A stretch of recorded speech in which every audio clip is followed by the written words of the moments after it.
Coffee. That's the topic of today's video. So it turns out that coffee is a really great way to save money. You can see my beautiful steaming coffee, and hopefully you saw some nice B-roll at the start of this video, or whatever the term is supposed to be.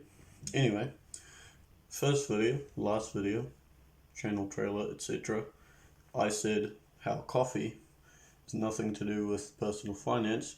Then I corrected myself and said, well, actually you can save a lot of money by drinking coffee at home. So I thought it only natural to make my first real video on the topic of drinking coffee at home and how much money that could save you. So let us try, and I'll show you how you can save a lot of money drinking coffee at home. So let's do it. Right, so here we are on my desktop, and as you can see I've brought up a couple tabs from different websites, mainly just Countdown and Pack and Save. So essentially what I'm going to be doing is I'm going to be taking a very simple instant coffee recipe. So it's just coffee powder and milk. I'm not going to do sugar or anything, because that's disgusting. You shouldn't have sugar in coffee. But anyway, basically I'm just going to do the most simple recipe, and I'm going to work out exactly per cup how much it will cost you based on New Zealand supermarkets. So let's do some calculations. So basically, if we look here through the coffee options on Pack and Save, we can see here Nescafe Classic Coffee, which is $3.99 for 100 grams. And I did a little bit of pre-research for this video, and I found out that actually the larger tins are not actually cheaper per 100 grams compared to the small sachets. So I'm just going to base mine off this, and this is the flavor of coffee that we have at our house. And I happen to know that based on Nescafe's serving size, it's about 1.7 grams per serving, which is 1 teaspoon of the coffee powder. But I'm just going to round that up to 2, other way around. So 50 cups a bag, and $4.99 divided by 50 cups is about 10 cents actually. So let's call it 10 cents for the coffee powder. Then we need milk. So again, we're at Pack and Save. I did compare Countdown as well, but turns out Pack and Save is just a little bit more cheaper. So milk, the cheapest way to go is obviously the 3 litre. So we're just going to go for the value standard 3 litre. So as you can see, it is $1.82 per 1 litre.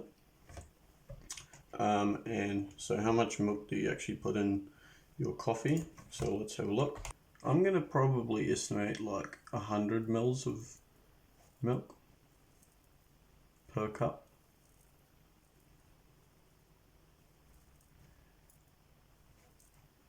$90 mils, yeah, let's go with 100 mils then. Okay, so 100 mils is, out of 3,000 liters, is about 3% of the total bottle. So we times that by $5.47 per bottle, and you get about 18 cents. So if we add that to our price for the instant coffee, 10 cents a cup, we get to about 28 cents. So let's call it 30 cents, because of course things here in New Zealand have to be so much more expensive. So there you go, a cup of coffee for 28 cents.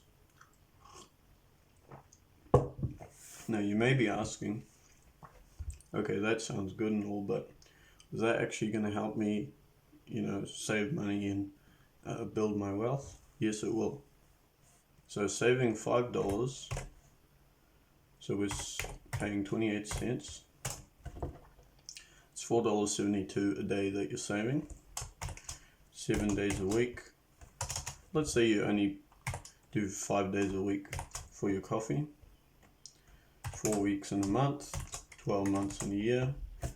That's $1,000, $1,132.80 per year. Start off with $0. Our monthly contribution we found out was the $4.72 times 5 days a week times 4 weeks is $94. Let's say that it's $100, just round it up a bit. And we invest that for 40 years. If you're 20 plus 40, that gets you to 60, so before retirement age.